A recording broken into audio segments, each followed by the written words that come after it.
네, 안녕하세요. 운전 참석의 고병자 목사입니다. 저는 지금 이성희 변호사님 사무실에 와 있습니다.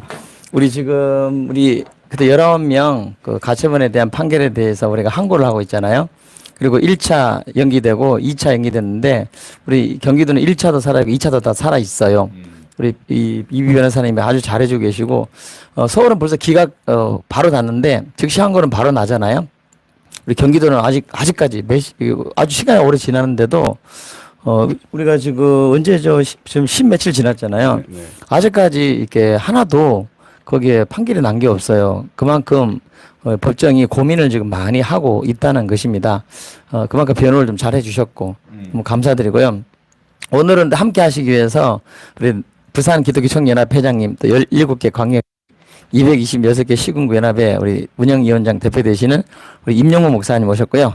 예. 반갑습니다. 예. 그리고 계룡 나눔의 교회 또 우리 김상윤 목사님 17개 강역시 226개 시군구에 고문으로 정말 많이 한국교회를 많이 섬기시는 분들이십니다.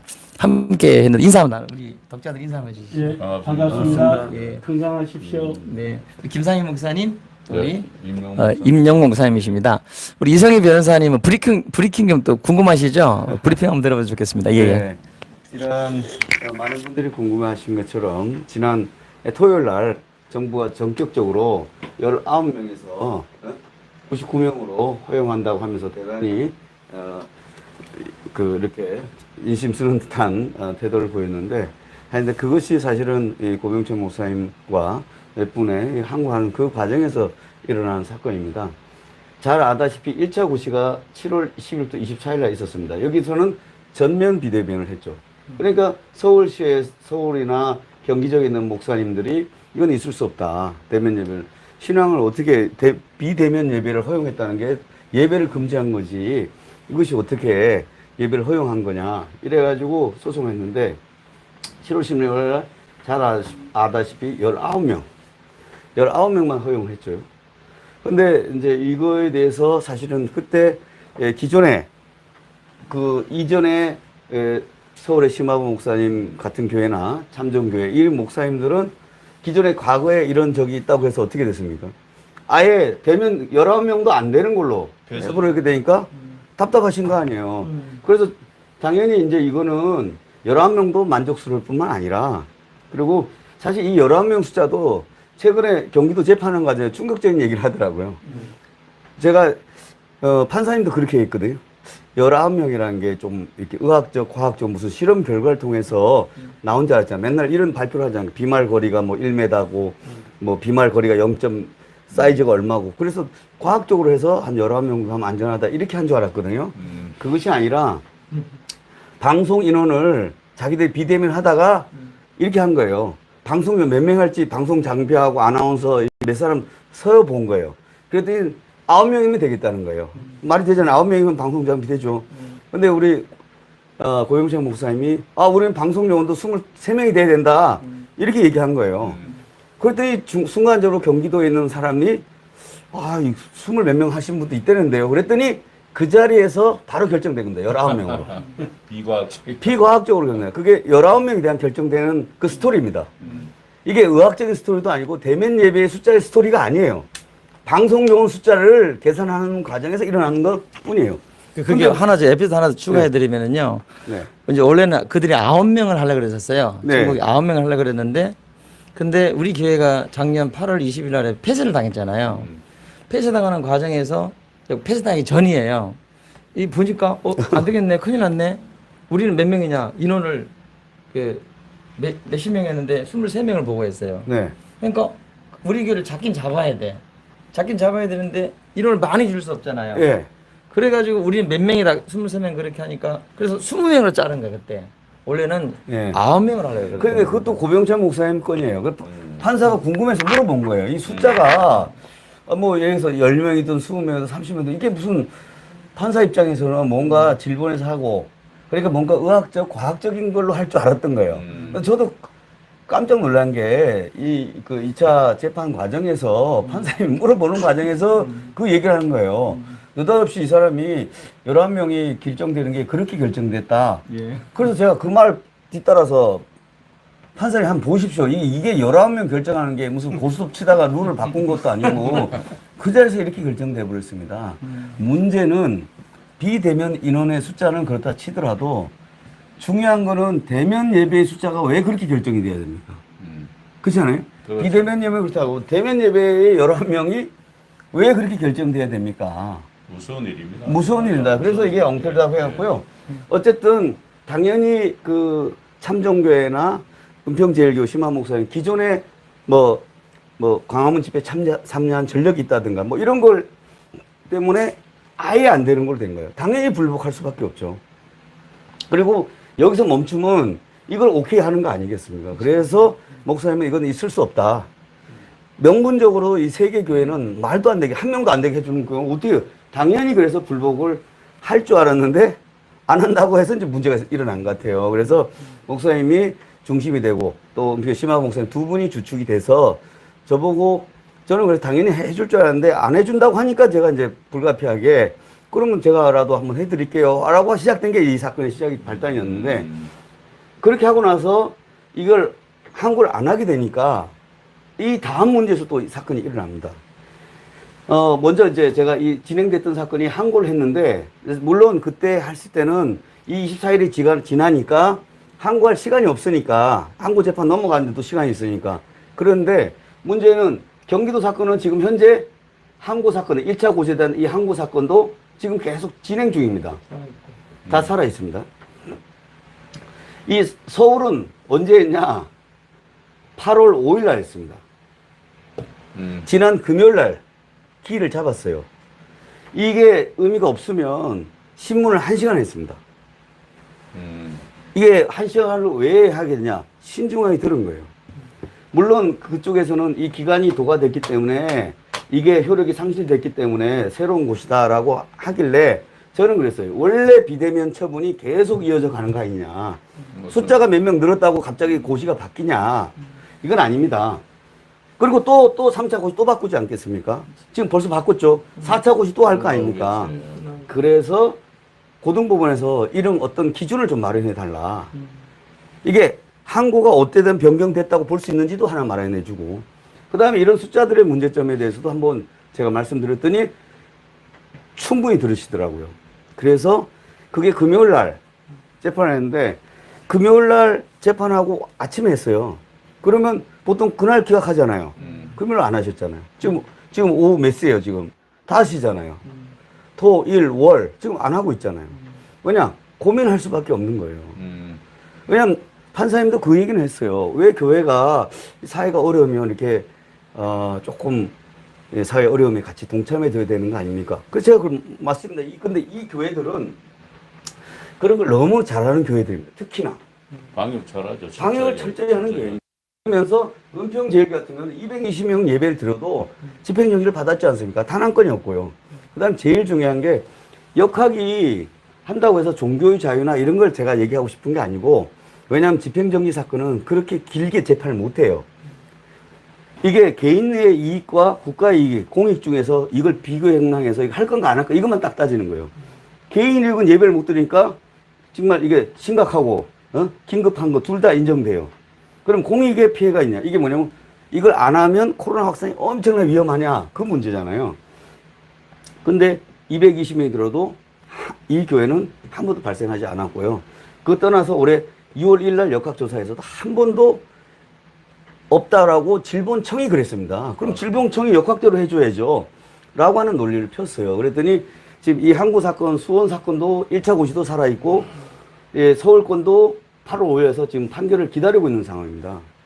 그런데 이 재판을 하다 보니까 이 서울시 같은 경우는 서울시에 소송해서 큰 로펌을 의뢰를 합니다. 동인에 이번에 여기 보시면 동인을 또 의뢰를 했잖아요.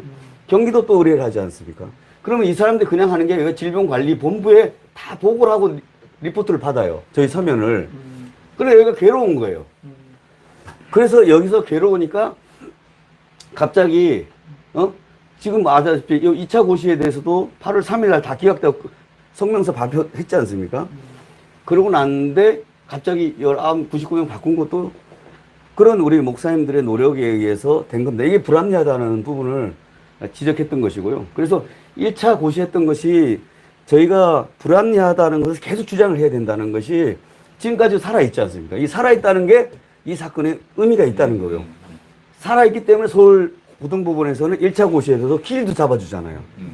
없는데 왜 길? 그럼 왜 수원을 안 잡냐? 이 서울에서 하는 거 보고 하려고 하는 거죠. 그렇잖아요. 그래서 이렇게 가고 있습니다. 그 다음에 2차 고시가 이제 됐습니다. 그래서 2차 고시를 넣다 보니까 저희가 이 재판 때문에 혹시나 이게 같을 수도, 1차 고시와 2차 고시가 같을 수도 있고 아닐 수도 있잖아요. 그래서 저희가 서울과 그 경기도에 소송을 먼저 넣었어요. 그러니까 기일이 빨리 잡힐 수밖에 없잖아요. 그래서 이것 때문에 기일이 7월 30일 날 다 잡힌 거예요. 그래서 7월 30일 날 둘 다 잡혔는데 그 경기도에서는 전면 비대면을 했습니다. 요 2차 고시도 똑같이 했어요. 그러니까 이게 불복을 해야 되는 게 당연한 거고, 서울은 19명과를 했죠. 그런데 저희가 기각을 했지만 그 과정에서도 틈을 열어놨어요. 왜 기각하냐 물어봤더니 저희가 이런 조건을 제시하면서 제가 이렇게 방역 숫자를 제시했어요. 온도 체크도 하겠다. 내가 이런 조건을 할 테니까 예배를 해달라. 첫째는 예배를 통해서 감염한 게 하나도 없다는 게 기본 전제입니다. 그렇다 하더라도 지금 4단계 위험하다고 하니까 저희가 입장자 전원에게 온도 체크하고 소독 조치하겠다. 두 번째, 입장자는 외부 사람 안 받겠다. 등록 교육만 할 것이다. 왜냐? 이때 가족만 뭐 친족이냐 아니냐 이거 따지기 때문에 친한 등록 교육만 하겠다. 세 번째, 입장자에 대해서 최근에 4단계에서 더 강화된 방역 조치가 뭐였더니 마트나 백화점에서 들어갈 때 QR코드를 하겠다. 그래서 교회도 QR코드 하겠습니다. 두 번째, 안심 콜카를 하겠다. 그것도 하겠다. 통해서 역학조사가 나서 우리가 누가 갔는지 다 알아먹게 해드리겠다. 세 번째, K94 일반 마스크가 안 됩니다. K94 쓰겠다. 또는 참정교에서 쓰는 그 전신복을 하겠다. 방호복 다 하겠다. 그 다음에 기존의 거리두기 공고상 2배를 우리가 하겠다. 그 다음에 혹시나 비말 가능성이 있다고 자꾸 주장하니까 우리가 통성기도 통성 찬양하고 이거 안 할게. 구호자 시청 안 할게. 그냥 예배만 드리게 해달라. 그 다음에 예배 외에 그 다음에 감염 사례가 있는 게요. 그 식사 모임, 숙박. 이건 안 해. 그거 뭐 과태료를 뭘 해라. 그 다음에 실내 조건도 금지하지 말고 같은 조건에 실내와 똑같은 조건에서 우리가 더 강하게 하겠다. 이렇게 넣었어요.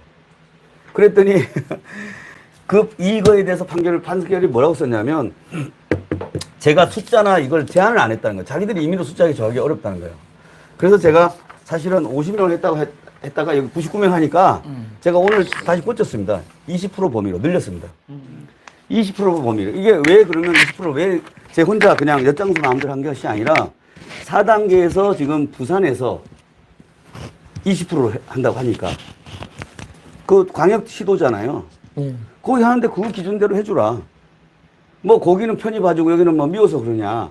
그렇게 해서는 안 된다. 역학이랑 동일해야 되기 때문에 4단계에서 20% 하니까 그 조건을 제가 하려고 합니다. 그래서 그걸 변경을 해놓은 상태입니다. 그래서 부산도요. 사실은 왜 그러냐면 우리가 여기서 싸워주기 때문에 그 계속 우리가 고소하고 항소하고 소송하기 때문에 이게 그 영향을 받는 거예요. 그렇죠. 이 영향 가면 100% 우리가 이기거든요. 예.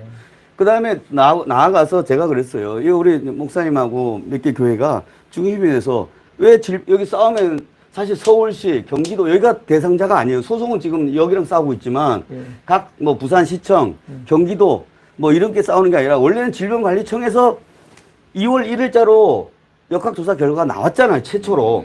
이거 오픈해야죠. 왜 이걸 오픈 안 하냐고. 2월 1일은 교회에서는 확진자 전이가 하나도 거의 그렇죠. 없었다는 거죠. 그러니까 그 전에 뭐 예를 들어서 교회 발로 다 오해했잖아요. 강화문 가서 다들 마음속에 부담감 저도 가졌었고 아 교회에서 이렇게 해서 되나 이런 저도 오해를 했었는데 결국은 자기들 발표대로 역학조사 해보는데 이 강화문 발도 없었고 교회 발은 더더구나 없었고 무엇보다 예배 발은 전혀 없었던 거예요. 없었어요. 단 한 건이 없어요. 단 한 건이 없는 걸 막으니까 문제가 생긴 거예요. 그렇죠. 그렇잖아요. 다른 데는 있어도 당일날 오픈하잖아요. 근데 단 한 건이 없는 걸 왜 안 하냐 이거예요. 뭐 종교 자유 뭐 이런 거 다 떠나서 똑같이 해야 되지 않냐. 그래서 예배를 안 나오는데 왜 거기만 강화하냐, 때려잡냐. 그래서 이제 이 주장을 질병관리청에서 역학조사를 안 내기 때문에 발표를 안 하기 때문에 이 사람들 상대로 손해배상이 들어갑니다. 그래서 1차 먼저 선두주자로 고병찬 목사님과 몇몇 교회가 중심이 돼서 나갑니다. 그래서 질병관리청과 질병 그 중대본에 있는 국무총리 두 사람, 그 다음에 행안부 장관, 그 다음 질병관리청장, 그 다음 대통령까지 이렇게 하는 건데 사실 여기 있는 사람들은 어디 관리감독, 지금 저희가 보기에는 질병관리청에서 문제를 일으키고 있다고 보여지는데 물론 자기들 재판하다 보면 누가 지시했는지가 드러나겠죠.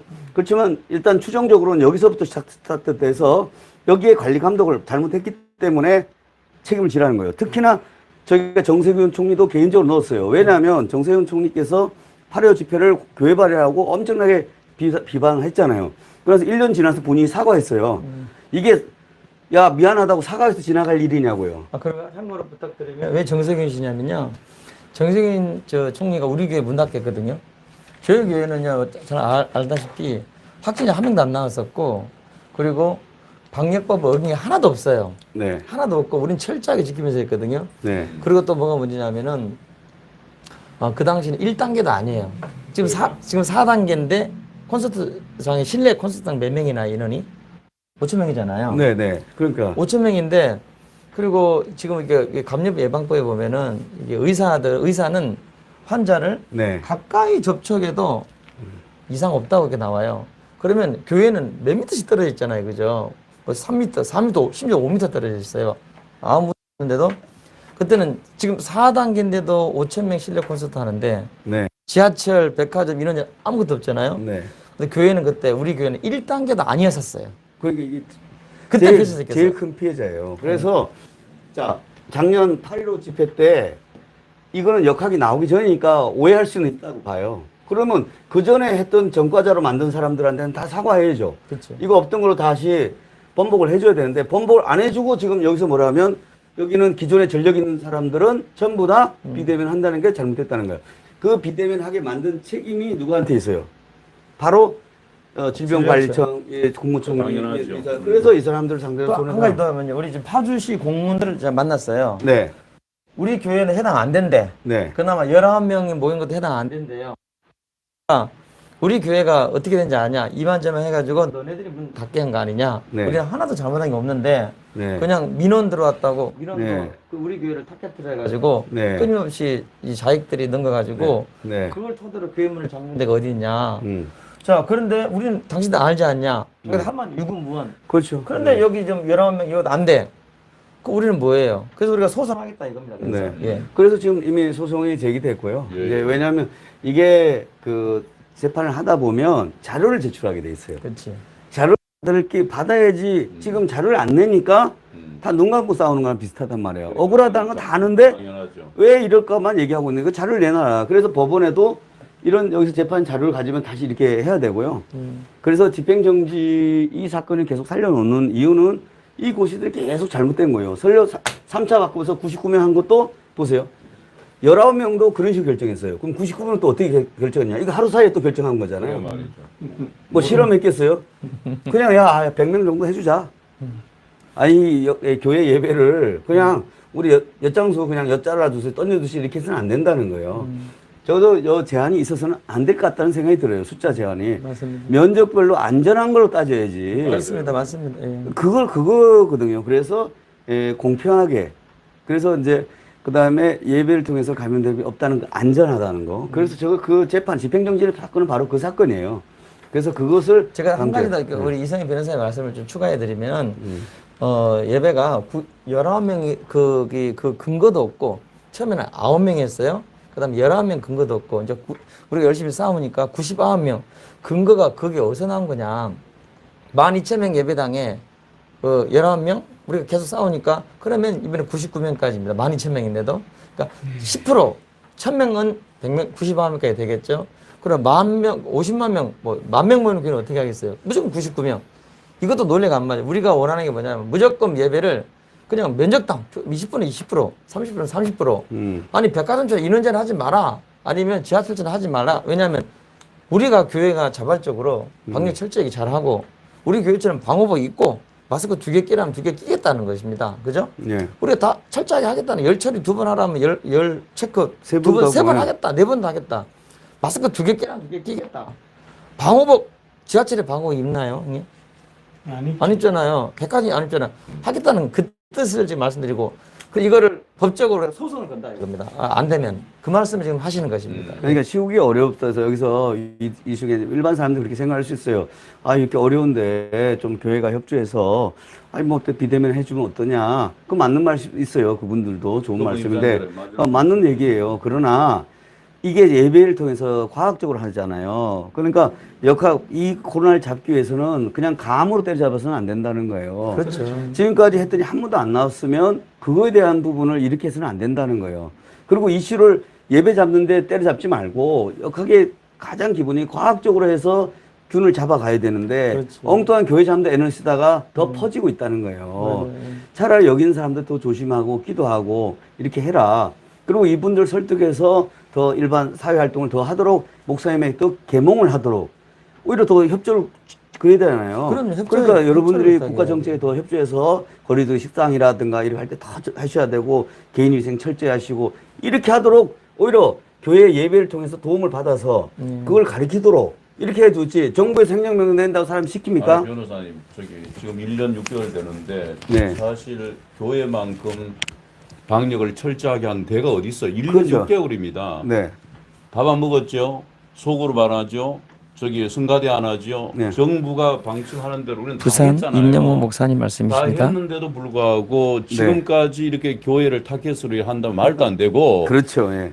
과학적이거나 혹은 의학적이든지 뭔가 통계적이든지 네. 지금 1년 6개월 통계가 있을 거 아니에요. 네. 예를 들어 부산 같은 경우는 정상적인 교회가 예배드리다가 확진자가 생긴 데가 하나도 없습니다. 통계가. 네. 네. 우리가 지금 법원에 그걸 제출하고 내달라 해도 지금 질병관리본부에서 안 내놓잖아요.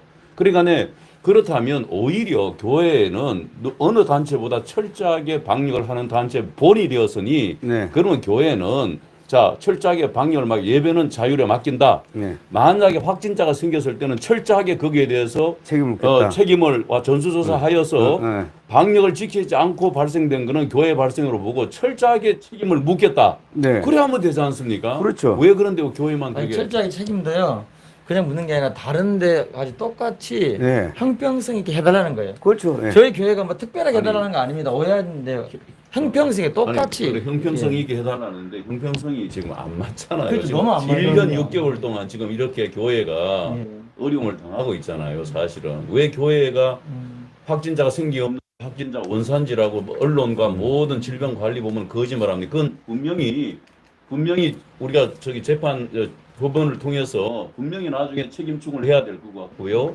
손해배상도 다 이건 청구하는 것이 맞다고 생각합니다. 그 다른 사람들 책임자들에게 끝까지 책임을 물어야 됩니다. 이 앞으로는. 네. 우리 계룡 나눔교회 김상리 목사님은 어떻게 생각하십니까?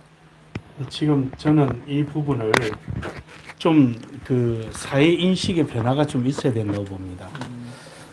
교회라는 곳은 어떤 그 유물로적 사관에 입각해가지고 저들은 안 모여도 되는 집단이다 이런 생각을 지금 가지고 있는 거예요. 그건 큰 잘못된 거예요. 왜냐하면 우리 종교라는 것은 우리의 영혼에 대한 문제고 또 일반적으로 보면 정신에 대한 문제예요. 이 종교를 가짐으로 인해서 어떤 자기 자신에 대한 신뢰성도 커지게 되고 또 의지력도 커지게 되고 또 밖으로는 용기와 열정이 드러나는 건데 그것이 고스란히 사회에 그 약속을 암묵적 약속을 이루는 큰 에너지예요. 이처럼 우리가 신앙인이 있으니까 사회가 그만큼 도덕적이고 윤리적인 부분이 형성돼 간단 말이죠. 그런데 교회가 그동안에 아무것도 아닌 게 아니라 굉장히 많은 희생을 했습니다. 예를 든다면 아까 조금 전에 우리 임영웅 목사님 말씀하신 것처럼 우리가 모여서 성경 공부해야 되는데 그건 못했어요. 또 교회 본질인 교제, 식사 못했어요.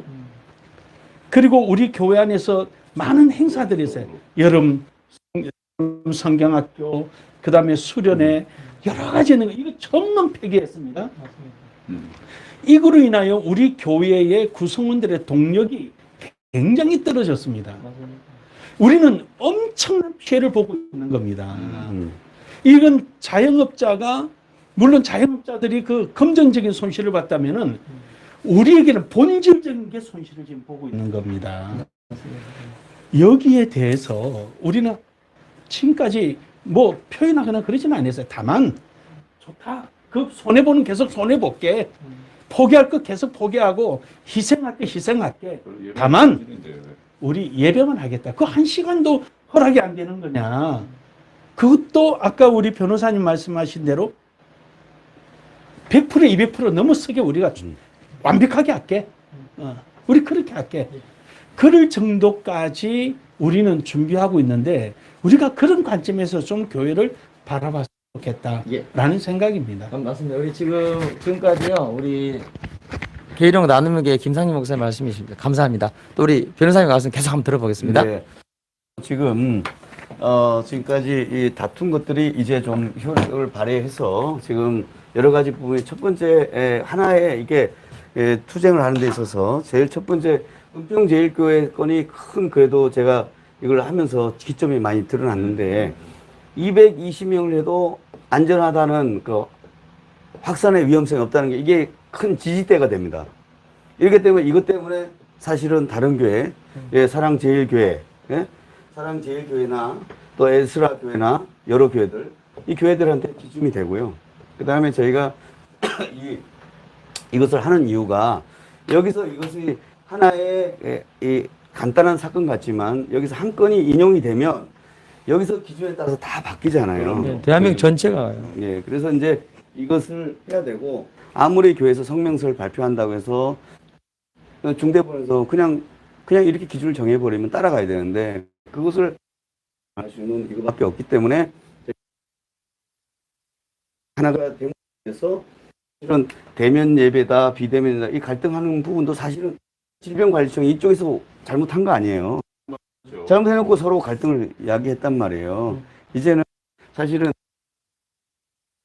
그 1차고시나 2차 고시에 대한 재판이 계속되고 있고 이걸 위해서 기도해 주시면 좋겠고요. 특히나 질병관리청과 이쪽에서 했던 거 지금 뭔가 답답해 하셨던 거 있지 않습니까? 이 자료가 이제 나오게 될 겁니다. 이게 나오게 되면 이제 이것들이 여러 단체나 여기 그 공유가 될 것이고 공유되다 보면 사람들이 거기에 대해서 화가 날 거예요. 손해가 일어나는 게 다 드러날 거거든요. 지금 증거를 안 내는 이유가 있어요. 자꾸 내놓아도 안 내죠. 없기 때문에 그래요. 없기 때문에 못 내놓는 거예요. 과학적이지도 않고 의학적이지도 않아요. 없죠. 그래서 우리가 보면 이대 목동 사건을 해보니까 오염원을 뭐 분주 과정에서 일어났다 이렇게 했잖아요. 근데 그 보면 우리가 표현이 뭐냐면 제3의 오염이라는 표현이에요. 제3의 오염 가능성이 있으면 이거 안 되는 거예요. 근데 이성희 변호사님이 맡은 사건입니다. 네, 이 사건에서 보세요. 자, 교회 올 때 우리가 일주일에 7일 중에 하루예요. 하루에서 2시간이에요. 그러니까 여기서 오염된다는 거예요. 근데 7일 중에 많은 시간에 오염 가능성이 있어요, 없어요? 있죠. 어디요? 그걸 역학을 해야 됩니다. 지금 문제는 여기에 대한 거는 하나도 밝히지 못할 뿐 아니라 여기서도 안 밝히고 있는 거예요. 둘 다 안 하고 있기 때문에 역학이라는 게 하는 게 제대로 되는 게 없는 거예요. 비과학적이고 그래서 이 K 방역 또는 K 역학에 대해서 신뢰가 없는 건데. 신뢰가 이게 문제점이 일어나는 겁니다. 그래서 전 세계에서 교회를 때려잡는 식으로 예를 들어 무슬림 국가에서 무슬림 그 사울을 때려잡거나 어느 나라에서 불교 국가에서 불교를 때려잡거나 기독교 국가에서 기독교 때려잡는 나라가 없어요. 그래서 미국에서도 이걸 안 하는 거예요. 당연하죠. 당연한 거란 말이에요. 그래서 그런 동일한 기준에서 조금 더 할 때 종교의 자유에 나가는 건데 이건 종교 자유 문제가 아니라 그 이전에 더 특혜를 볼 때 우리는 내가 그런 거라도 나는 신앙심 때문에 더 해야 된다 이렇게 표현하는 건데 이거는 동등한 조건보다 더 못한 거예요. 그렇죠. 예를 들어서 노래방에서 한 건이 발생 안 했는데 노래방을 폐지시키면 되겠냐고요. 있을 수 없는 거 아니겠어요? 당연하죠. 그 얘기예요.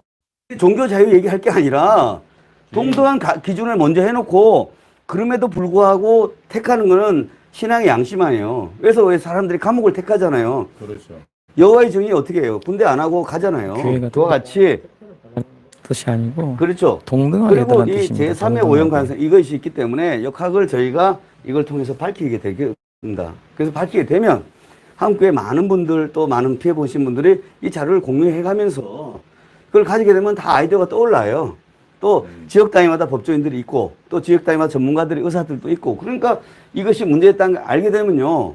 이것이 그 배경이 왜 이렇게 했는지 지금 그 드러나게 될 겁니다. 그래서 이것이 한 개인적인 사건이 아닙니다. 그러니까 보세요. 질병청이 행하고 이 참정교회 한 개인의 교회, 한 개인 거기에 대한 작은 교회 문제가 아니라 이 교회 한 구함으로 해서 예, 보세요. 만들어진다는 계속 이 뜻입니다. 사건이 분쟁이 끝이 안 나잖아요. 그러니까 바꿔주지. 이 사람들은 뭐라는지 아세요? 11명 당신들 오케이 했기 때문에 우리 바꿔주지 않냐. 근데 뭘 억울하다고 그러는 거냐. 이렇게 자꾸 말을 해요. 그래서 그건 여기 교회는 지금 오케이 한 적이 없어요. 무슨 소리 하냐고. 우리 오케이 한 적이 없습니다. 아무도 한 사람이 없어. 아니 이제 여기서 어.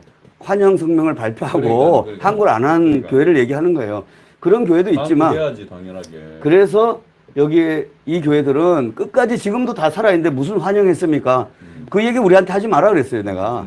잘했네요. 왜 자꾸 그 얘기를 나한테 여기 와서 이 재판에서 그 얘기를 하냐고. 그거는 환영한 사람에게 이야기. 그리고 환영한 사람도 있죠. 그래서 내가 그 판사님 자꾸 종교단체하고 교회단체랑 협의했다는데 어느 종교단 협의를 했다는 겁니까? 아닙니다. 없다. 그 밝혀라세요. 네, 밝히라고 그러고 없다라고 얘기했어요. 그래서 지금까지 다툰 것이 1차 고시도 문제될 것이고요. 2차 고시가 문제. 이 지금 3차 또 들어왔는데 이 99명에서 문제되면 또 하면 어떻게 해요? 990 늘리겠죠? 그렇죠. 또 9,900은 늘리겠죠? 마음대로예요. 마음대로예요. 이렇게 가면 안 되겠냐고요. 저렇게 원인을 못 찾으면 원인을 우리가 보면 정신병이 원인을 모르기 때문에 치유가 안 됩니다. 그래서 언노운이래요. 원인을 모르니까 치유됐다는 말을 안 하잖아요. 안정기를 지켜요. 이것도 똑같아요. 이 역학도 원인을 발견해야 되잖아요. 예배 해야지 예배를 중지하든가 이래야 되는데 예배를 저 감시하는데 자꾸 예배만 대면이냐 비대면이냐 이거 논쟁할 게 아니라 예배를 통해서 밝혔다는 증거를 대고 그 다음 논의를 해야 되는데 그때 됐을 때 예배가 통해서 진짜 감염이 드러나면 그때 정은경 청장이 나서야 돼요. 우리 교회 대표장님 정말 죄송합니다. 지금 상황이 이렇게 결과가 나왔습니다. 너무 죄송합니다. 저희는 배려하고 싶은데 너무너무 안타깝습니다. 아, 그래서 조금. 그러세요. 그래 되면 몰라죠. 그럼 조금만 이번 주만 너무 위기 상황이니까 조금만 이렇게 나가야 되는데 그거 안 하지 않습니까? 무턱대고 하니까. 발표도 안 하고 그냥 통보해갖고 엿장수 마음대로 하듯이 그렇게 하면 안 된다. 지금이라도 정은경 청장 나와야 됩니다. 지금 김밥 먹고 배달 음식 먹고 이럴 때가 아니에요. 더 좋은 걸 드시더라도 나와서 설명해야 돼요. 결과를 들고 나와서 설명해야 돼. 그래 말이야. 보고서를 딱 보여줘야 돼. 예배 어느 교회에서 언제 누가 밝혀냈다. 그러니까 여러분 꼭 좀 지켜달라. 근데 그거 아마 못할 거예요. 왜냐하면 그렇게 없거든요. 지금까지 거짓 했으니 뭐. 지금까지 그건 거짓이거든요. 아, 그러니까 그게 원래 상식적으로 해야 돼요. 거짓이면 처벌받아야 되거나 처벌받아야 돼요. 손해배상 책임을 물어야 되겠죠. 예. 네. 그래서 저희가 지금 어떻게 되냐면 이성희 변호사님을 선임해가지고요. 17개 광역시 220여 개 시군구 연합회가 있습니다. 연합회 우리 위원장님, 대표님, 또 우리 고모님이 우리가 또 함께 또 우리 한예연 한국예배회복연합운동 같이 힘을 합쳐가지고 지금 이성희 변호사님, 대한민국 최고의 변호사님, 한국교회에 가장 심의를 기울이고 한국교회 정말 대표 주자로서 정말 생을 다하여 하나님 앞에 기도하며 감사하며 굉장히 영적이세요. 그거 너무 과장된 거예요. 그런가요? 사실인 것 같은데. 오늘 아니 저기 우리 이 변호사님 사무실에 와서 너무 답답하고 해서 오늘 저기 이 변호사님 설명을 들어보니까 상당히 상식적이면서 이해가 가고 예. 복잡하지가 않아요. 아주 간단하고 그래서 어쨌든 우리 한국 교회가 예외를 저기 지켜야 되고요, 신앙을 지켜야 되고 자유 대한민국을 살려내야 되잖아요. 아멘, 아멘. 그 일이라면 우리 17개가 전국 226개가 이 일을 위해서 한 목적, 두 목적이에요. 이걸 위해서 우리가 같이 연합하고 함께하고 있는데. 그래서 얼마든지 어떤 단체든지 이 일에 바로 뛰어든다면 10개 단체도 있고 30개 단체가 있어도 우리 전국 17개 광역 226개 단체가 하나가 되어 뒷받침해서 또 물질이 부족하면 함께 해가지고 같이 이걸 해결을 빨리 해야 되죠. 그래서 그런 차원에서는 우리는 상당히 환영한다 생각하고 참 귀한 변호사님들이 만나서 정말 기도하시는 변호사님이고 참 오늘 이야기 들으면 상당히 안심이 되고 진짜? 정말 마음의 안정이 됩니다. 그래서 하여튼 이 변호사님이 한국교회를 대표해서라도 이 부분에 대해서 믿음의 사람이니까 이런 부분에 분명하게 공정하게 과학적이고 의학적이고 정말 상식적으로 이게 빨리 해결될 수 있도록 좀 도와주시기를 바라고 우리가 뒤에서 열심히 임명호 목사님 바라겠습니다. 말씀이십니다. 그리고 이제 이렇게 자꾸 바뀌어야지만이 제가 지금 사랑제일교회도 네네. 폐쇄를 했어요. 청문회를 지금 내일 모레 수요일 합니다. 예, 예, 폐쇄를 위한 청문회. 예. 근데 이렇게 바뀐 자료를 제가 내고 있는 거예요. 오케이. 그러면 사랑교회 청문회도 뭔가 기초가 흔들리고 있잖아요. 그래, 맞아요. 한 명도 안 된다 했다가 11명 된다 했다가 99명 또 된다고 이렇게 하니까 성북구청도 지금 당황한 거예요. 그렇잖아요. 곤혹스럽잖아요. 이런 일이 어디 있습니까, 예. 세상에. 그래서 폐쇄를 한다고 하더라도 그러면 폐쇄를 해서 지금까지 그 사랑제일교에서 환자가 한 명도 발생한 적이 없어요. 예배를 통해서는. 그때도 작년에 8.15 집회도 어디서 발견했냐면 이태원 코로나가 택시 기사를 감염했어요. 그러니까, 예. 이태원 그 코로나를 못한 것이 잘못된 거예요. 그렇죠. 그 다음에 그 코로나가 누구한테 갔냐면 택시 기사한테요. 택시 기사가 감염됐다는 게 드러났어요. 그러면 이 지금 방식으로 하면 택시가 전면 금지해야 돼요. 안 하잖아요. 그걸 근데 정직하게 발표를 해야죠. 그러고 나서 그게 어디 왔다는 거예요. 사랑교회 잠깐 왔다는 거예요. 그러고 나서 이걸 방치한 거예요. 그럼 그 다음에 8월 13일 날, 그게 8월 3일이거든요. 근데 열흘 후에 사랑교회 확진자가 나왔다는 거예요. 이게 그러면 사랑교회에서 나왔다는 거예요. 아니면 딴 데 걸려갖고 그 사람이 사랑교회에 왔다는 거예요. 따라 걸려도 훨씬 나았죠. 왔다는 확률이 거잖아요. 많죠. 그걸 예. 전부 다 어디에 사랑교회 발로 다 전부 만들었잖아요. 덮어씌웠죠. 그걸 사랑교회 관련, 음. 관련이라 표현 써요. 말을 참 잘 만드는 그래, 거예요. 사랑교회 관련. 소련의 도사들. 가능성이 없는 건 아니에요. 근데 개연성은 없는 거예요. 근데 이렇게 되다 보니까 그래서 이 사건이 어쨌든 지금 에스라 교회도 지금 청문 절차를 밟고 있고요. 이 사랑제일교도 하고 있는데 먼저 그래서 은평제일교나 이런 거 했던 것들이 은평제도 지금 또 처분하려고 하고 있습니다. 근데 이런 그 싸운 것들이 결국은 목사님 혼자 한 것이 아니라 개교의 문제가 아니라 이것이 한국교회 전체에 대한 것이고 그 다음에 기독교에 대해서 본질적으로 예배에 대한 본질을 다시 한번 하는 상태가 된 거거든요. 당연합니다. 이걸 통해서 뭐 신앙적 잣대에 따라서 뭐 사회에 더 협조하자는 측도 있을 거고 아닐 수도 있겠지만 그 여부를 뛰어넘어서 안 나왔다는 걸 알았으면 화해해야 되는 거고요. 더 보다 좀 사과해야죠, 예배적으로 사과. 해야 되는 네. 거죠. 네. 맞습니다. 오늘 정말 너무 귀한 말씀 너무 감사하고요. 우리 이성희 우리 변호사님께서 계속 좀 수고 좀 부탁드리고 이제 큰 이제 한국교회 수건, 한국교회 모든 게 좌우되는 중요한 이제 우리가 이제 법리 쉽게 말하면 소송이 지금 걸려져 있습니다.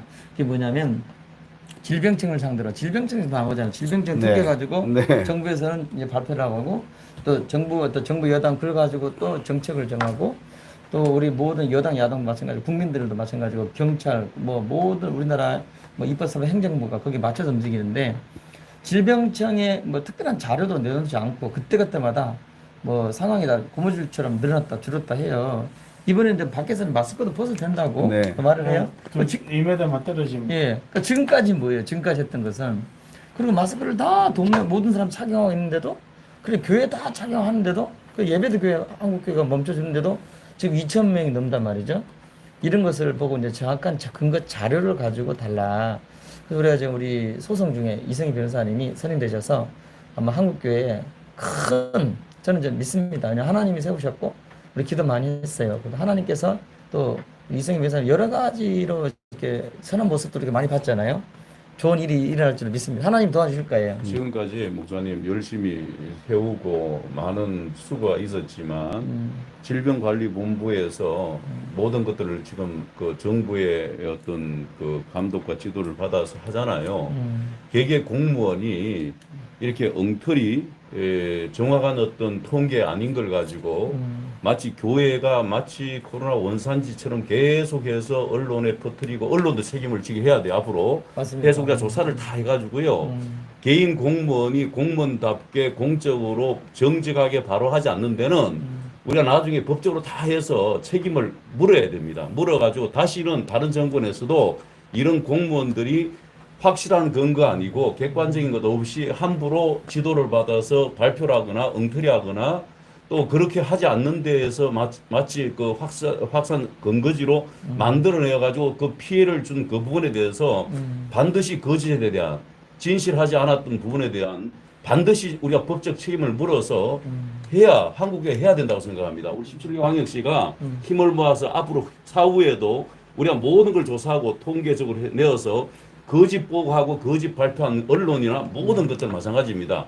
일일이 책임을 다 물어야 다음부터 공무원들이 그런 공무원이 의용 공무원이 안 나온다고 생각합니다. 그런 차원에서 한국교회가 같이 함께 힘을 합하도록 우리 하겠습니다.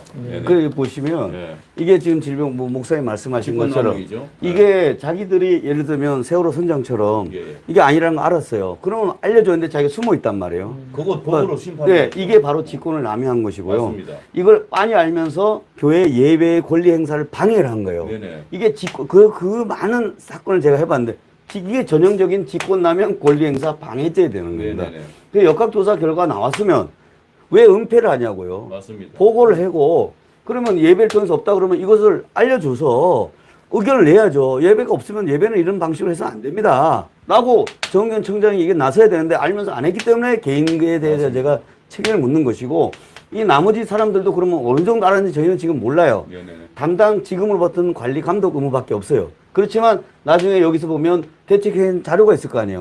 보고 자료 같은 거 이메일 교신하는 자료가 있을 거 아니에요. 그렇죠. 또 대통령이 예배에 대해서 당부를 하잖아요. 예배가 교회가 문제라고 계속 지적했잖아요. 그러니까. 그러니까 요거에 대해서 그러니까 대통령이 이렇게 질책할 때는 누군가의 가짜 보고서 올라왔거나 당연하죠. 하든가 의도적인데 이게 누가 장난을 쳤는데 이게 거의 우리가 책임자를 말하는 처단해야 됩니다. 이 사단입니다. 이게 네. 거짓 정보를 줘가지고 이렇게 조작하도록 하는 사람이 누군가 있어요. 맞습니다. 이거는 표면에 있는 사람이고 들어가 있는 누군가가 있단 말이에요. 그렇죠. 당연히. 자료를 보다 보면 이게 드러납니다. 삼척동자 다 합니다. 그게. 그래서 이 소송을 통해서 자료가 드러나면 직권남용이 드러나고요. 그러면 세월호 선장처럼 지금이라도 도망가지 말고 네. 교회가 이렇게 침몰 위기까지 와 있는데 이걸 왜 도주하냐 이거예요. 그러나서 교회를 이렇게 방해하면 되냐고요. 이게 교회만의 문제 아니에요. 절도 마찬가지고 성당도 마찬가지고 다 똑같아요. 맞습니다. 예? 이게 모든 영적인 부분은 대단히 중요한 부분입니다. 그래서 이 부분을 다 밝히는데 해줘야 되고, 그 다음 저희가 이걸 초안 자료 하면 저 혼자 하는 게 아니고, 이걸 하다 보면 이제 전국에 이렇게 전문가 분들, 크리스찬 분들이 아이디어를 주세요. 제가 그런 사례를 많이 봤어요. 이번에도 제가 금요철야를 인도했더니 놀라운 그 법원장급 변호사님이 연락이 왔어요. 이걸 공격하라고. 이걸 아이디어를 주는 거예요. 그런 사람이 반드시 생깁니다, 이거는. 오케이. 또 내부 자료 중에 내부 고발할 사람들, 내부에 몰래 자료 주는 사람도 있어요. 오케이. 반드시 드러날 겁니다, 이거는. 자, 우리 말씀 이성희 변호사님 말씀 잘 들으셨을 거예요. 자, 우리가 지금 그냥 간단하게 하는 것이 아니고 지금 현 정부, 지난 정부 분들이 지금 감옥에 아직도 계십니다. 몇 년이 지났는데 그분들은 뭐 별거 아닌 거라고 생각하고 그냥 공무원을 수행했는데 이번 정부가 바뀌면서 직권 남용이라고 하는 것으로 다 지금 아직도 감옥에 있습니다. 지금 대한민국이 이렇게 무너지고 한국교회가 초토화되고 한국 이 전반적인 모든 사회가 이렇게 마비될 정도로 왜 이 코로나 이것 때문에 이런 일이 벌어지는데 거기에 대한 데이터도 없고 상황도 정확하지 않고 그때마다 달라요. 이거요. 그래서 질병을 우리가 질병관리본부를 여기를 상대 소송하겠다 이 말입니다. 거기에 따르는 행안부라든지 담당하는 총리라든지 거기에 또 대통령이 마지막 하자 했기 때문에 이게 그냥 흘러가지 않으니까 공무원께서도요. 경찰 관계자도 마찬가지고요. 법대로 동일하게 아니 실내에서 5,000명 모이면 교회도 5,000명 자유롭게 해야 되는 거지. 마찬가지로 밖에 교회는 절대 안 된다고. 이거 모든 게 아마 법리로 아마 판정 날 것 같습니다. 예, 그래서 우리 정말 모든 우리 대한민국 좀 정상적인 사회가 됐으면 좋겠습니다. 오해가 많은데 우리 교회가 특별한 걸 아니에요. 특별한 게 아니라 동일하게 오히려 종교는 더 특별하고 우리 종교자가 헌법 20조 21조 집회 결사 자유는요 훨씬 위에 상위법이에요. 그거 요구하지 않아요. 동등하게 하면 됩니다. 너무나 불합리한 걸 밝혀질 줄로 믿습니다. 그래서 오늘 좋은 시간 너무 감사하고요. 한 말씀 인사 한번 해주시죠. 한 번씩. 예, 지금 우리 기독교인들이 굉장히 마음이 상해 있고 또 위축되어 있으리라고 생각하지만 그러나 여러분과 저희들이 함께 기도하고 있는 그 기도의 불씨는 꺼지지 않았습니다. 우리 쉼없이 계속 기도하고 특별히 이번에는 이성희 변호사님을 위해서 여러분 기도 많이 하셔서 하나님께서 지혜 주셔서 하신 말씀을 잘 변론하실 수 있도록 하셔서 한국 교회에 예배가 회복되는 역사가 일어나기를 저는 믿고 확신하며 여러분 기도를 기대합니다. 예, 우리 부산 기독교청 연합회 전 회장님 또 17개 광역시 22개 시군연합회 회장님이십니다. 누구를 탓하기 전에 이번에 경기도 서울에 방역 4단계를 부산 이렇게 임명호 내렸는데 목사님이십니다. 그 예배하지 말라는 겁니다. 그런데 참 답답한 것은 우리 한국교회 목사님들은 도대체 뭐 하는가? 아니 예배가 폐쇄되는데도 불구하고 아니 서울에 얼마나 교회들이 많고 대형교회가 많고 훌륭한 목사들이 많고 경기도에 얼마나 많습니까? 놀라운 것은 아무도 말하지 않는다는 겁니다. 그래서 다시 말하면 시바모 목사님 교회, 고병찬 목사님, 안희환 목사, 또 에스라 교회 외에는 한국교회 목사들이 여기에 대해서 한마디 하지 않는다는 것이 이건 정말 한국교회의 영적인 실체가 드러났다고 저는 생각하거든요. 정말 우리가 하나님 앞에 배부름으로 정말 하나님의 은혜를 잊어버렸던 것을 다시 한번 우리 하나님 앞에 회개하면서 정말 우리가 기도하고 회개하는 마음으로 한국교회가 바로 서지 않는다면 하나님은 우리 사사기를 묵상하는데 그래야 할 때는 하나님이 어떻게 해요? 심판하시거든요. 남북이 유일하게 분단되어서 북한을 남겨놓은 것은 한국교회를 향한 하나님의 계획이 있는데 우리가 좀 더 정신 차리고 우리 목사님들 정말 기도하고 이 일에 정말 하나 되어서 한국교회를 바로 세워야 교회가 살아야 나라가 삽니다. 그래야 교회가 살아야 가정도 있고 회사도 있고 모든 것이 있습니다. 또 이번에 감사한 것은 우리 이 변호사를 만나면서 상당히 감사하고요. 참 기도하는 변호사님이고 참 이런 부분들이 많이 한국교회 변호사님도 있을 건데 참 하나님을 두려워하는 변호사들이 함께 모여서 전략을 짜고 이런 부분에 대해서 법적으로도 철저하게 우리가 준비하고 우리가 아닌 것은 아니다라는 것을 분명히 밝혀낼 수 있는 그리고 상식적인 사회 정말 참 행복하고 자유로운 사회 그런 사회로 세워져 나갈 수 있도록 우리 목사님들이 기도해 주시고 하나 되어 주시면 고맙겠고요. 앞장선 우리 변호사님과 또 여러 사람들 너무 감사하고 고 목사님 앞장 수고 많이 하는데 반드시 심는 대로 열매를 맺을 것으로 믿습니다. 감사합니다. 네. 우리 한번 합심해서 한번 기도하면 했으면 좋겠습니다. 왜냐하면 우리 목회자님 또 우리 대한민국을 또 대표하시는 또 훌륭한 우리 목사님들 또 7개 광역시 220개 시군구연합 연합회 우리 인영 목사님, 운영위원장님 그리고 또 대표 우리 고문이신 또 김상현 목사님 또 귀한 일을 또 도맡아서 결국은요 수십만 수백만 있어도 법리 논쟁은 변호사님이 현장에서는 한 분입니다. 한 분. 하나님 택하신 거거든요. 이번에 좋은 일이 하나님께서 우리 이성희 변호사님 통해서 일어날 줄 믿습니다. 도와달라고 그리고 회개하고 도와달라고 기도하고 우리 또 이성희 변호사를 같이 안수하고 마치도록 하겠습니다. 같이 기도하겠습니다. 전능하신 아버지 하나님 감사합니다. 주여 우리 대한민국을 불쌍히 여겨주시옵소서.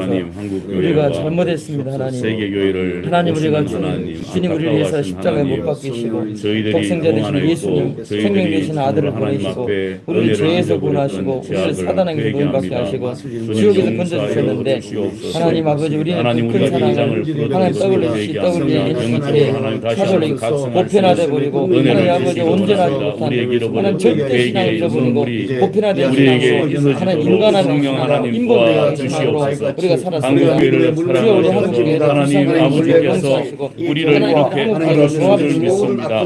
하나님 이런 어려움과 코로나 중국을 통하여서 이백 폐쇄를 당하는 여러 가지 우리 한국교회가 새로워지고 하나님 우리에게 말씀하시는 하나님의 음성을 저희들이 듣게 주시옵소서. 특히 목회자들이 깨어나게 하시며 성도들이 깨어나게 하시고 우리가 회개하며 배워서 잡아갈 수 있는 저희들 되도록 하나님 기뻐하시는 일을 이룰 수 있도록 그리하여 하나님 아버지 거짓된 것이 무너지게 하시고 하나님 아버지의 뜻이 드러나는 귀한 이 하나님의 한국교회가 되도록 주의 은혜를 베풀어 주시기를 원합니다. 하나님 우리의 생명에서 도와주시기를 원합니다. 하나님 우리를 태워주시기를 원합니다. 한국교회가 주 안에 말씀 안에 하나 되기를 원합니다. 하나님 아버지 예배와 찬양과 모든 것들이 회복될 수 있도록 성령 하나님 도와주시옵소서. 우리 목사님, 우리 김상희 목사님, 또 우리 예, 임영호 목사님 저 기도하고 이성희 우리 변호사 안수하고 아버지 하나님, 오늘 저희들이 소수가 모여 하나님 앞에 기도했습니다. 분명한 것은 저희들이 하나님께서 저희들에게 맡겨준 교회를 지키며 예배를 회복하기 위하여 저희들이 작은 몸부림이라도 몸부림치는 가운데 있습니다. 아버지 하나님, 연약한 저희들이 모세의 지팡이처럼 하찮게 보이나 그 지팡이 끝을 통하여 역사하시는 하나님을 믿사오니 오늘도 저희들 가는 길에 하나님 함께하여 주시옵시고 주의 뜻 따라 가르치는 곳곳마다 주의 역사함이 일어나게 하여 주시옵소서. 귀한 변호사님 하나님께서 지혜 주시고 늘 성령의 하나님 충만케 하셔서 이 나라 민족을 구하고 교회를 회복케 하는 일에 귀한 종으로 삼아 주시옵소서. 이에 우리 한국교회가 함께 기도하며 살아계신 하나님께 절대적 의지하는 힘없는 기도가 있도록 은혜 나려 주시옵소서. 하나님 아버지 연이어 기도합니다. 저희들이 하나님 잘못했음을 회개하오니 주님 용서하여 주시기를 원합니다. 지금까지 한국 교회와 이 민족 가운데 하나님께서 허락하신 말할 수 없는 은혜를 저버렸던 죄악을 회개하오니 주님 용서하여 주시기를 원합니다. 하나님 이러한 환난과 어려움들을 통하여서 우리에게 말씀하시는 하나님의 말씀을 듣는 저희들 되게 하여 주시기를 원합니다. 영적인 귀를 열어주시고 마음의 귀를 열어주시기를 원합니다. 하나님 이럴 때일수록 누구를 원망하거나 불평하지 아니하고 교회마다 하나님 아버지 엎드려 주님 앞에 자복하며 통회하며 회개의 눈물이 다시 일어날 수 있도록 성령 하나님 도와주시옵소서. 하나님 아버지 귀한 발걸음을 하게 하신 하나님도 하나님이신 줄 믿습니다. 하나님 이 귀한 이 우리 변호사님 사역 위에 하나님 기름 부어 주시옵시고 하나님의 나라와 의를 위하여 애쓰며 수고하려고 하는 그 수고 위에 주님이 받으시며 영광 받아 주시옵소서. 또 한국교회를 위해 앞장서 달려가는 종들 위에도 지치지 않게 하시고 외롭지 않게 하여 주시옵시고 오직 주님의 의를 바라보고 믿음으로 순종하며 목숨 바치기까지 달려갈 수 있는 일에 승리할 수 있도록 주님 도와주시옵시고 특별히 대한민국 교회를 주여 불쌍히 여겨 주시옵소서. 아멘. 전능하신 아버지 하나님 감사합니다. 저희들이 하나님 앞에 회개합니다. 하나님 아버지께서 우리에게 70년 전에 대한민국이라는 아름다운 나라를 허락하셨고 특별히 믿는 자들의 손에 의해서 건국케 하셨는데 하나님의 그 크신 이 우리의 축복을 우리는 이제 망각한 채 하나님 아버지 WCC, WEA, NCCK 또 카톨릭 보편화돼 버린 자유주의신학, 해방신학에 물들어 하나님 아버지 인간화되는 하나님의 절대신앙, 그리스도의 복음의 절대적인 신앙을 잃어버리고 하나님 아버지 인간화된 우리들, 인본주의화된 저희들, 정욕적이고 세속적이 된 저희 한국교회를 용서하여 주시옵소서. 우리가 회개합니다. 이제라도 주님께 나아갑니다. 하나님 우리를 불쌍히 여겨 주시옵소서. 한국교회를 살려주시옵소서. 우리 대한민국을 살려주시옵소서. 우리는 한계에 부딪혔습니다. 우리 힘으로 아무것도 할 수가 없습니다. 아버지 하나님 도와주세요. 우리를 불쌍히 여겨 주시옵소서. 예수님의 이름으로 기도드리옵나이다. 아멘. 이성희 변호사님 중간에 서시고요. 앉으시고. 네, 아이고. 우리 같이 안수하겠습니다. 이성희 변호사님 대한민국 우리 머리 서놓고요. 같이 이 시간에 지혜 총명 주시고 하나님 아버지 말씀과 능력 주셔서 우리 이성희 변호사님에게 우리 한국교회가 달려 있어요. 저는 우리 큰 한국 기독교 단체들이 이걸 할 줄 알았습니다. 지난 1년 8개월 동안 기다렸는데 하라고 그렇게 많이 해도 안 했어요. 결국은 이 법리 싸움인데 아무도 안 해요. 그래서 하나님께서 저희들을 통해서 일을 하시는데 하나님께서 한국교회 대표로 우리 이성희 변호사님을 세우셨으니 주님 도와주시옵소서. 우리 같이 안수하고 합심상 기도하겠습니다. 주여 하나님 아버지 감사합니다. 우리 이성희 변호사님이 이제는 대한민국을 살리는 질병청과 상대로 하나님 아버지 대통령 또 우리 총리 하나님 질병청장 하나님 아버지 모든 영적 싸움을 일하기 시작합니다. 하나님께서 도와주셔서 지켜주셔서 지혜와 총명 주시고 하나님 아버지 이 번진 싸움에 조금도 들리지 않도록 하나님께서 입술을 또 생각과 마음을 영적 지혜를 성령의 충만함을 허락하여 주셔서 반드시 이겨낼 수 있도록 반드시 대한민국 교회를 살려낼 수 있도록 우리 대한민국을 살려낼 수 있도록 주님 도와주셔서 질병청을 잡으면 질병청의 아버지 허구와 질병청의 거짓을 발견되면 모든 이것이 무너질 줄 믿습니다. 하나님 아버지 도와주세요. 약한 사람에게 이 역사는 흑암의 세력을 예수 이름으로 결박당하고 떠나갈지어다. 역사여 주시옵소서. 하나님 아버지께서 도와줄 줄로 믿습니다. 대한민국을 살려줄 줄로 믿습니다. 이성희 변호사님에게 성령 충만, 지혜 충만, 말씀 충만, 입술에게 하나님 아버지 지져주셔서 성령의 숯불로 태우사 하나님 아버지 법리 싸움에 조금 더 지지 않게 하시고 판사를 감화 감동 그 모든 공기조차도 주께서 주장하셔서 그 능력이 하나님 그 법정에서 나타나도록 축복하여 주시옵소서. 예수님의 이름으로 기도드립니다. 아멘. 예. 저희는 이것으로 마치고요. 감사합니다. 너무 감사합니다. 우리 오늘 지금 이성희 변호사님 사무실에서 부산에까지 오셨습니다. 부산에 우리 임영문 목사님 그리고 또 충청도에서 오셨습니다. 충청도전 기독교 총연합 회장이신 김상림 목사님 그리고 또 우리 부산에서 오늘 일부러 이 일 때문에 오셨어요. 오셔서 이렇게 함께 이성희 변호사 만나시고 또 대한민국 한국교회에 대해서 고민하고 아파하시는 우리 임영문 목사님 또 17개 강력시 220여 시군구 연합인데요. 오랫동안 한국교회에서 많이 충성하신 분들이 너무 감사하고요. 이성희 변호사의 마지막 이 다짐 한마디 듣고 우리 마치도록 하겠습니다. 네, 감사하고요. 특별히 이 싸움이 이제 영적 싸움이잖아요. 그래서 특별히 큰 전쟁을 저희가 앞두고 있습니다. 사실 이 골리앗 같이 큰 전쟁이 장신에 우리가 우리를 군의 여호와 이름 정말 하늘과 땅에 그 군 주인이신 우리가 여호와 이름 우리 예수 이름으로 나갑니다. 하나님께서 그 안에 모든 숨겨진 것이 드러날 줄 믿습니다. 특별히 이게 기도만의 문제가 아니라 이에서 이게 전국을 확산하면서 이제는 전국 단위로 다 일어나고 있기 때문에 전국 모든 교회들이 영적으로 기도해야 됩니다. 그리고 그간에 예배를 드렸든 안 드렸든 어느 편을 하든 간에 우리가 속인 부분을 알아야 된답니다. 예배를 통해서는 감염이 없습니다. 이 자료가 드러나게 되면 이걸 전제로 해서 다음 단계의 스텝을 해야 되는 것입니다. 그래서 이것을 들고 각 지자체별로 해야 될 것이고요. 전부 다 정말 우리가 영적 싸움 할 때 그래서 예수 만군의 여호와 이름 예수 이름으로 나가야 되고 그다음에 예수 보혈을 우리 사건 위에 법정에 발라줘야 됩니다. 질병청 위에도 발라주고 정부 위에도 발라줘야 됩니다. 그리고 교회의 본질적인 예배의 능력이 회복돼야 될 것 같습니다. 그래서 이 예배를 통해서 치유와 기적이 늘 일어났지 않습니까? 그래서 누가 정부에서 이런 말을 했지 않습니까? 예배가 마음의 평화를 주지만 치유한다.